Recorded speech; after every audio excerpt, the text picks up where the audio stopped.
My name is Diksha Sharma and I would like to welcome all of you once again on the amazing platform of Physics वाला। जैसे कि बेटा पता है हम लोग को हमारे बोर्ड एग्जाम्स आ रहे हैं और हम साल भर तो मेहनत बहुत करते हैं, बहुत ज्यादा तैयारी करते हैं। सभी लोग मुझे पता है रिवीजन में बहुत ज्यादा लगे हुए होंगे एंड सबकी कोशिश होगी कि फाइनल टेस्ट का जो होना चाहिए उसे मैथ्स में फुल ऑन फुल आए। लेकिन क्या होता है बेटा, साल भर तो हम मेहनत करते हैं, रिवीजन भी बहुत करते हैं, लेकिन वो 3 घंटे बहुत मैटर करते हैं जिस दिन हम वो एग्जाम देने वाले हैं, राइट? वो सबसे ज्यादा इंपॉर्टेंट टाइम होगा जो 3 घंटे में हम क्या करेंगे, that will decide your marks, that will decide your final result। तो उस 3 घंटे में कैसे एग्जीक्यूशन कर सकते हैं, उसके लिए I have prepared some tricks और एक प्लानर टाइम टेबल। जो चीज मैंने बनाया है वो मैं आपसे शेयर करने जा रही हूँ, किस तरीके हम उस 3 घंटे को यूटिलाइज करेंगे, स्पेशली मैथ्स, बिकॉज मैथ्स में चीजें क्लियरिटी होनी चाहिए। इसमें कैलकुलेटिव पार्ट भी बहुत होता है, कॉन्सेप्चुअल पार्ट भी बहुत होता है। तो किस तरीके से 3 घंटे को मैनेज करना है, कैसे आंसर शीट में लिखना है, कहाँ पे रफ वर्क करना है, कितना प्रेजेंटेशन क्लियर होना चाहिए, that is very very important in maths board exams. और ये आपके लिए बहुत ज्यादा इंपॉर्टेंट रहता है बोर्ड के लिए। सो प्लीज बेटा इसको अच्छे से समझना और देखना। मान लो आपने शुरुआत करी तो आपके लेफ्ट साइड में आपको ऐसे आंसर शीट मिलती है, तो राइट साइड में you will made a rough column.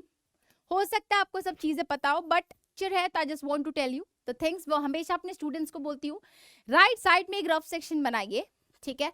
जैसे आपने सेक्शन ए शुरुआत किया तो प्लीज इसको मार्क करिए बहुत ही प्रॉपरली, सेक्शन ए ऐसे लिखा आपने, ठीक है?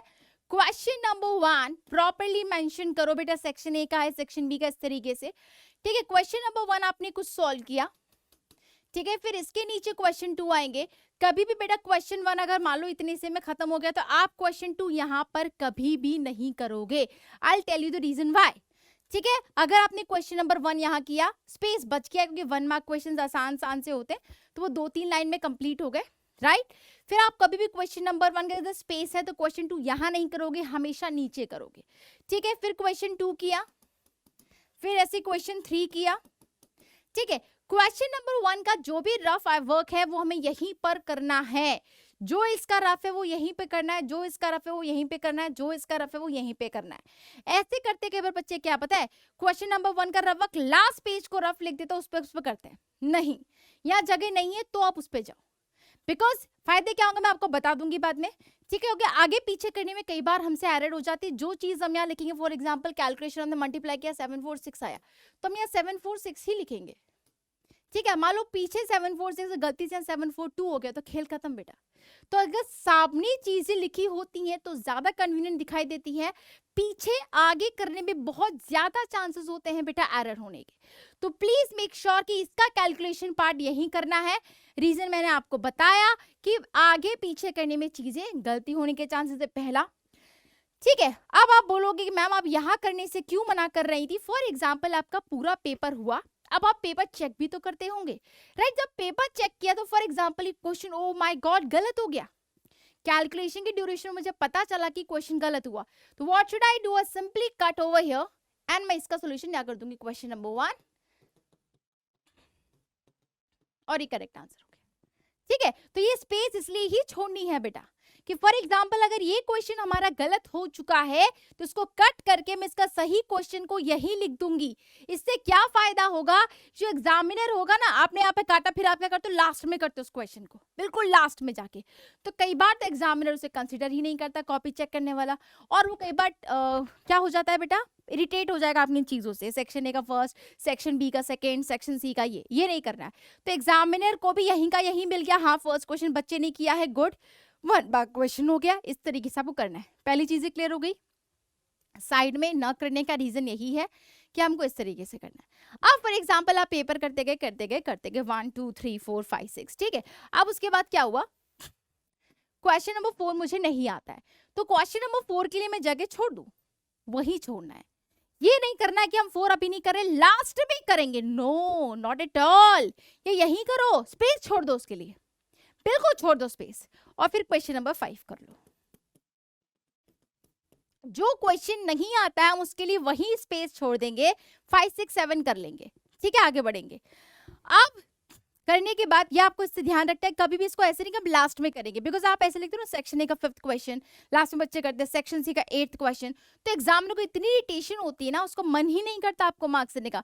फॉर एग्जाम्पल मान लो आपने सेक्शन सी का क्वेश्चन करो, 3 नंबर का सवाल है और आपने लास्ट में क्या छोटा सा दिख गया ना एग्जामिनर को, तो फॉर एग्जाम्पल सही भी हो वो 1 नंबर दे के छुट्टी कर दे, उसको पता ही नहीं रहे, वो याद ही ना रहे कि वो 3 मार्क का सवाल था कि 1 मार्क का सवाल था।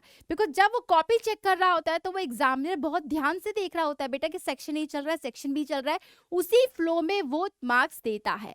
तो इस चीज का ध्यान रखना कि हम उस स्पेस को वहीं छोड़ दें और बाद में इस क्वेश्चन को अटेम्प्ट करें, दैट्स ऑल। नहीं आएगा तो ब्लैंक जाएगा, कोई चैलेंज नहीं है। तीसरी बात, क्योंकि मेरा मैथ्स का पेपर 3 आवर्स का होता है, समझना, तो what is the target, 2 hours 15 minutes में, मजाक नहीं कर रही हूं, पेपर शुड बी कंप्लीटेड। अगर स्पीड सही है तो, और नहीं है तो बढ़ाओ बेटा। 2 घंटे 15 मिनट में पेपर एक बार हो जाना चाहिए। एक बार जैसे क्या किया, फर्स्ट सेकंड थर्ड फोर्थ किया, फिर मुझे 4th क्वेश्चन नहीं है, 4th स्किप किया, 5th 6th 7th करता है, 30 तक एक बार मैं पहुंच जाऊं। एक बार फर्स्ट से लेके शुरुआत करी, 30 तक की गिनती टच हो जानी चाहिए। एक फ्लो में जो जो क्वेश्चन आता जा रहा है करते जाओ करते जाओ करते जाओ करते जाओ करते जाओ। नहीं आ रहा उस पर अटकना नहीं है। अगर कोई क्वेश्चन नहीं आ रहा है तो उसमें रुकना नहीं है, अपनी गाड़ी बढ़, चौथा नहीं आ रहा बढ़ते गए बढ़ते गए बढ़ते गए, फिर 15वां नहीं आ रहा, कोई बात 16 17 18 20। तो आपको एक बार जो पेपर फर्स्ट से लेके 30वें क्वेश्चन तक जाना है वो किस ड्यूरेशन में हो जाना चाहिए, 2 घंटे 15 मिनट के अंदर पूरा पेपर एक बार तो खुल जाना चाहिए। आपसे पूरा पेपर एक बार गो थ्रू हो जाना चाहिए, समझ में आ गया। बचे 45 मिनट में आप सॉल्व करोगे रिमेनिंग क्वेश्चंस जो आपसे नहीं हुए, ऐसे 2-3 ही क्वेश्चन होने चाहिए जो एक अटेम्प्ट में नहीं आए। उसके बाद पेपर चेक करना उतना ही ज्यादा इंपॉर्टेंट होता है बेटा मैथ्स का। वैसे हर सब्जेक्ट के लिए बोलूंगी, लेकिन मैथ्स में इतना समय हम इसलिए ले रहे हैं बिकॉज मैथ्स में आपको एक ही कैलकुलेशन फिर से करनी होती है। तो जब आपने पेपर एक बार पूरा कर लिया, फिर आपने रिमेनिंग क्वेश्चंस ट्राई कर लिए, हाँ चलो चौथा 5वां मुझे नहीं आता, मैंने कर लिया, अब पेपर पूरा हो गया। अब आपको क्या करना है बेटा, ये रही आपकी आंसर शीट, ये रहा आपका क्वेश्चन पेपर, पेन उठाया, फर्स्ट क्वेश्चन किया है, अपने क्वेश्चन पेपर पे टिक। कई बार क्या होता है, हमने क्वेश्चन पेपर में फर्स्ट क्वेश्चन के 3 पार्ट थे, तो कई बार ए बी सी ऐसा लिखा होता है, तो कई बार मिस प्रिंटिंग में सी बहुत कोने में चला जाता है, तो बच्चा ए और बी करके सी भूल जाता है। तो आप देखो, एक part, B part, C part, तीनों पे टिक करो। फिर क्वेश्चन नंबर 2 किया है, हाँ किया, 3 किया है, हाँ किया, ऐसे हर एक क्वेश्चन को करके क्वेश्चन पेपर पे टिक कर लो। एटलीस्ट आपके पास ये हो जाए कि कोई क्वेश्चन छूटा तो नहीं है, कोई क्वेश्चन बच तो नहीं गया जो मेरी नजर से छूट गया हो। तो ये काम हमें जरूर करना है। कब? जब एक बार आपके रिमेनिंग क्वेश्चन सॉल्व हो गए, फिर में पेपर पे करना है। अब आपको पेपर चेक करना है। पेपर चेक करते वक्त हमें एक ही कैलकुलेशन चेक करनी है। अब जैसे मैं आई, मैंने पहला क्वेश्चन चेक किया, गलत हुआ, क्रॉस किया, सही आंसर कर दिया। अब मैं क्वेश्चन 2 चेक कर रही हूं, तो चेक करना कन्वीनियंट क्यों रहेगा, बिकॉज क्वेश्चन नंबर 2 की सारी कैलकुलेशन मेरी यहीं पर है। मैं जो कह रही थी ना इधर करना है, क्यों करना है, कि क्वेश्चन नंबर 2 में जो भी मैंने कैलकुलेशन करी थी बेटा, वो सारी की सारी कैलकुलेशन यहां प्रेजेंट है, इसीलिए मेरे लिए कन्वीनियंट रहेगा क्वेश्चन नंबर 2 की एरर चेक करना। तो अगर मैंने यहाँ क्वेश्चन किया तो आई विल सजेस्ट कि रफ कॉलम भी यहीं करो। इस तरीके से आपको एक एक क्वेश्चन की एक एक कैलकुलेशन फिर से करनी है, ठीक है। इसलिए मैथ्स के पेपर में checking time as compare to other subjects ज्यादा लगता है। समझ में आके इन चीजों को प्लीज ध्यान देना बेटा। सो आई होप ये कुछ चीजें मुझे आपको बतानी थी, and I wish you all the very best बेटा। मेरी पूरी उम्मीद है कि मेरे बच्चे बहुत अच्छे से एग्जाम्स देके जाएंगे। So all the very best, all the very best for your board examinations बेटा। एंड 100 आउट ऑफ 100 के लिए कोशिश करनी है। कितना चाहिए मैथ्स में? 100 में से 100 करनी है कोशिश। कोशिश पूरी कर डालो यार, नंबर आए नहीं आए मैटर नहीं करता, लेकिन कमी मत छोड़ना कोई भी। एनसीईआरटी सीबीएसई स्टूडेंट्स अपनी प्रायोरिटी पे रखियो, पीवाईक्यूज, दैट्स ऑल आ जाएंगे, ठीक है बेटा। So all the very best for your board examinations. I hope सब बच्चे अपने एग्जाम्स में रॉक करो एंड 100 on 100 को टारगेट करो। तो class, thank you so much.